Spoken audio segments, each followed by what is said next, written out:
avançamos para a quarta-feira. Talvez a quarta-feira seja esse ponto final, porque a quinta é o encerramento lá da esperança que eu já mencionei, né? Mas a quarta-feira vai trazer para nós, irmãos, a questão do livre-arbítrio.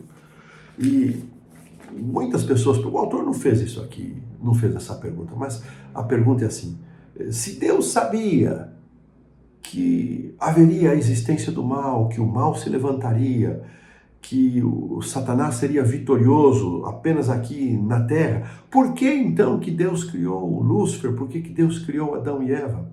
Irmãos, esta pergunta parece inocente, mas ela é uma pergunta daqueles que culpam a Deus pela existência do pecado.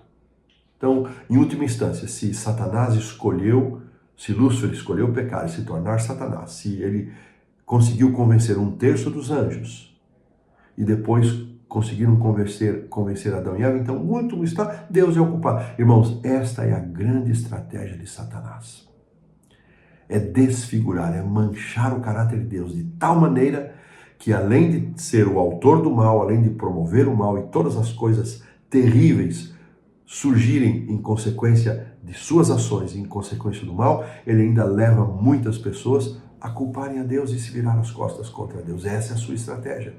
E é por isso que Jesus veio. Jesus veio para desmistificar esta acusação. Ele veio para revelar plenamente o caráter de Deus, que é amor, bondade e justiça. Eu já mencionei todas as vezes que tivermos alguma dúvida acerca do caráter de Deus, olhemos para Jesus, como ele tratou a doença, como ele tratou a morte, como ele tratou a injustiça, como ele tratou aqueles que não tinham voz, como ele tratou aqueles que não tinham chance, como ele tratou os oprimidos. Aí nós vamos parar de questionar. Então, a lição, o autor afirma o seguinte: a defesa do livre-arbítrio é o entendimento de que o mal é resultado do uso errado do livre-arbítrio. Irmãos, isso precisa ficar muito claro para nós. Deus nos criou livres, porque se não fosse assim, nós teríamos sido criados como robôs, como maquininhas programadas para adorá-lo. E um Deus que é plenamente amor, que é a essência de amor e que é plenamente livre, o único ser plenamente livre do universo é o próprio Deus. Como ele não iria criar criaturas livres? Esta liberdade, ela é a diferença, é a grande marca que nos diferencia dos animais irracionais. É o livre-arbítrio, é a liberdade de pensar, de raciocinar e de escolher. E foi justamente esse aspecto, essa semelhança moral com Deus, que Satanás atacou ao conduzir Adão e Eva ao pecado, porque ao cair em pecado, eles foram roubados de sua liberdade. E muitas vezes nós não consideramos isso, mas para que o homem pudesse outra vez escolher a Deus, ter a oportunidade de uma escolha, Jesus pagou o preço desse pecado com sua morte, simbolizado ali naquele cordeirinho, o primeiro que faleceu, que teve sua vida tirada, a vítima inocente. Então, irmãos, precisamos entender isso, que antes de qualquer coisa nesta vida, Jesus pagou um preço, ele nos criou livres.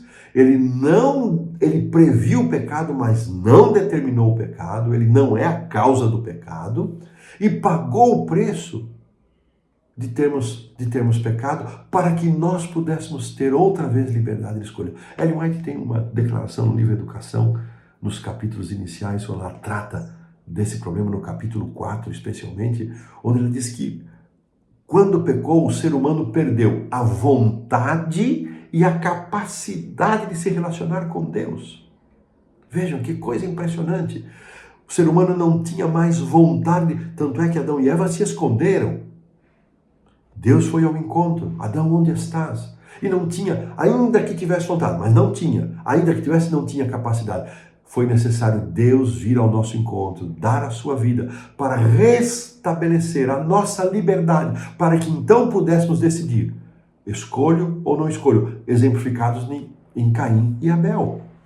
Então, irmãos, o uso errado do livre-arbítrio de Adão e Eva trouxe o pecado para a história da humanidade, assim como seu uso correto traria também o bem. Porque o Senhor, o autor faz uma pergunta interessante, logo abaixo da pergunta 6, onde nos é lembrada a ilustração do livre-arbítrio, que é a árvore do conhecimento do bem e do mal. Por que o Senhor daria uma ordem, a menos que Adão e Eva tivessem livre-arbítrio para escolher se obedeceriam ou não? Se Adão e Eva não tivessem livre-arbítrio, não seria uma ordem, aquilo ele seria automático, mas ele deu uma ordem: não comam desta árvore, porque eles poderiam escolher comer ou não comer.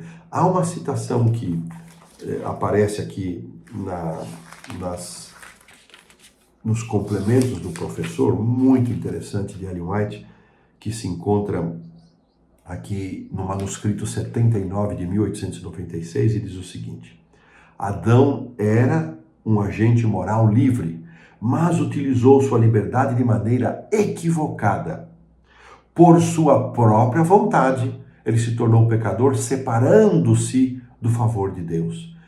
E depois o autor faz aqui um comentário, né, dizendo que esse conceito do mau uso do livre-arbítrio, ele não esclarece totalmente a questão do mal e do sofrimento, mas nos ajuda a compreender e explicar esse problema, ainda que de forma parcial e limitada, de acordo com aquilo que encontramos na revelação bíblica, não é? Então, irmãos, essa é a lição da quarta-feira, a questão do livre-arbítrio. Gostaria de poder explorá-la mais, mas infelizmente o nosso tempo voou, eu estou já além do tempo costumeiro, e termino então a lição da quinta-feira dizendo que Deus concedeu às suas criaturas o livre-arbítrio porque é necessário que o amor exista. Sem o livre-arbítrio não existiria amor.